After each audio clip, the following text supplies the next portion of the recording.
নমস্কাৰ প্ৰিয় সতীৰ্থবৃন্দ, আপোনালোক সকলোকে পুনৰ এবাৰ এছ এডুকেয়াৰ আছামলৈ স্বাগতম জনাইছোঁ। বন্ধু বান্ধৱীসকল, আজি এই ভিডিঅ'টোৰ জৰিয়তে অহা 16 তাৰিখত হ'বলগীয়া MA 4th চেম আছামিছৰ প্ৰথম কাকতখনৰ বিষয়ে আলোচনা কৰিম। উক্ত কাকতখনৰ বাবে আপোনালোকে কোনবোৰ টপিকছ ষ্টাডি কৰিব লাগিব সেই বিষয়ে অকণমান আলোচনা কৰিম। গতিকে ভিডিঅ'টো স্কিপ নকৰাকৈ শেষলৈকে চাই থাকিব। আহক ভিডিঅ'টো আৰম্ভ কৰোঁ। বন্ধু বান্ধৱীসকল, মই আপোনালোকৰ PGAS 401 অসমীয়া কাকত লিপি আৰু পাঠ সমীক্ষা কাকতখনৰ বিষয়সূচী উলিয়াই লৈছোঁ। ইয়াৰে কিছুমান টপিকছ মই মাৰ্কিং কৰিছোঁ, যেনে প্ৰথম অধ্যায়ত লিপি আৰু লিপিৰ সংজ্ঞা, লিপি বিকাশৰ বিভিন্ন স্তৰ যেনে চিত্ৰলিপি, ভাৱলিপি, ভাৱ ধ্বনিমূলক লিপি আৰু ধ্বনিমূলক লিপি। এই গোটেইকেইটা বৰ ইম্পৰ্টেণ্ট হয়। লিপি, যিহেতু আমাৰ কাকতখনৰ নামেই লিপি, গতিকে আমি লিপিৰ বিষয়ে জানিব লাগিব, বৰ গুৰুত্বপূৰ্ণ হয়। আৰু এই লিপি বিকাশৰ স্তৰসমূহ আমাক পৰীক্ষাত লিপি বিকাশৰ বিভিন্ন স্তৰসমূহ আলোচনা কৰা এনেকৈ প্ৰশ্ন আহিব পাৰে, নাইবা ইয়াৰ যে চাৰিটা ভাগ আছে, এই চাৰিটা ভাগৰ যিকোনো এটা ভাগৰ বিষয়ে আমাক 2 মাৰ্কছ নাইবা 3 মাৰ্কছৰ কাৰণে চুমটকা লিখিবলৈ দিব পাৰে। তাৰপিছত দ্বিতীয় অধ্যায়ত ব্ৰাহ্মী লিপি আৰু খৰস্বতী লিপি। এই দুটা লিপি হৈছে অশোকৰ অনুশাসনসমূহত পোৱা লিপি। এই ব্ৰাহ্মী লিপিৰ বিষয়েও চুমটকা লিখিবলৈ আহিব পাৰে, নাইবা খৰস্বতী লিপিৰ বিষয়ে চুমটকা লিখিবলৈ আহিব পাৰে। ভাৰতীয় লিপিৰ উদ্ভৱ আৰু কৰ্মবিকাশ এই সম্পৰ্কেও প্ৰশ্ন আহিব পাৰে।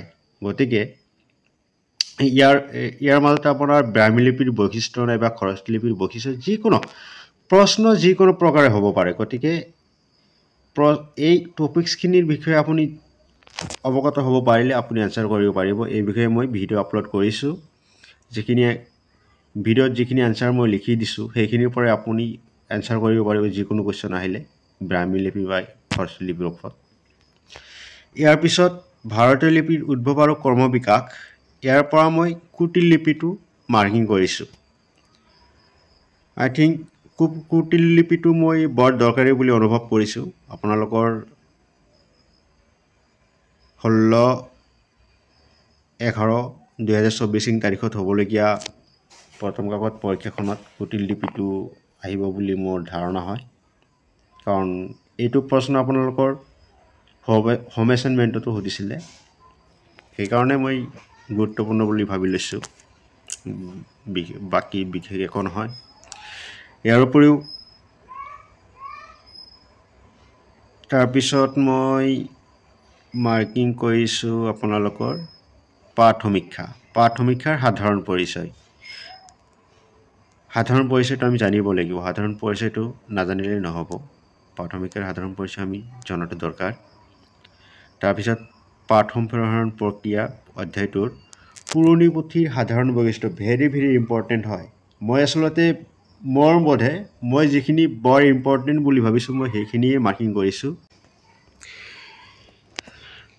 10 নম্বৰ অধ্যায়ত মই মাৰ্কিং কৰিছোঁ পাঠ প্ৰমাদৰ অৰ্থ, পাঠ প্ৰমাদৰ বিভিন্ন কাৰণসমূহ। তাৰপিছতে মাৰ্কিং কৰা হৈছে পাঠ সমীক্ষাৰ প্ৰয়োজনীয়তা।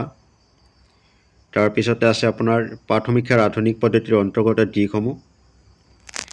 এইটো প্ৰশ্ন আপোনাক সুধিব পাৰে, পাঠ সমীক্ষাৰ আধুনিক পদ্ধতিৰ অন্তৰ্গত দিশসমূহ আলোচনা কৰক, নাইবা প্ৰশ্নটো বেলেগকৈ সুধিব পাৰে যে পাঠ সমীক্ষা পদ্ধতিৰ বিভিন্ন প্ৰক্ৰিয়াসমূহ আলোচনা কৰক।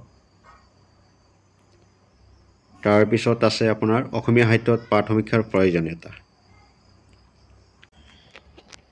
লিপি আৰু পাঠ সমীক্ষা কাকতখনৰ বিষয়সূচীৰ পৰা যিবোৰ টপিকছ মই মাৰ্কিং কৰিছোঁ, এই টপিকছবোৰৰ ওপৰত আপোনালোকৰ অহা 16 তাৰিখত হ'বলগীয়া এক্সামত অতি কমেও 20ৰ পৰা 25 মাৰ্ক কমন থাকিব, অকল মাৰ্কিং কৰাখিনিৰ পৰা। আৰু বাকী যিকেইটা মই আণ্ডাৰলাইন কৰিছোঁ, এই আণ্ডাৰলাইন কৰা গোটেইবোৰৰ ওপৰত মই ভিডিঅ' আকাৰে এনচাৰ আপলোড কৰিছোঁ, আপোনালোকে চেনেলৰ পৰা চাই ল'ব। মই যিকেইটা ভিডিঅ'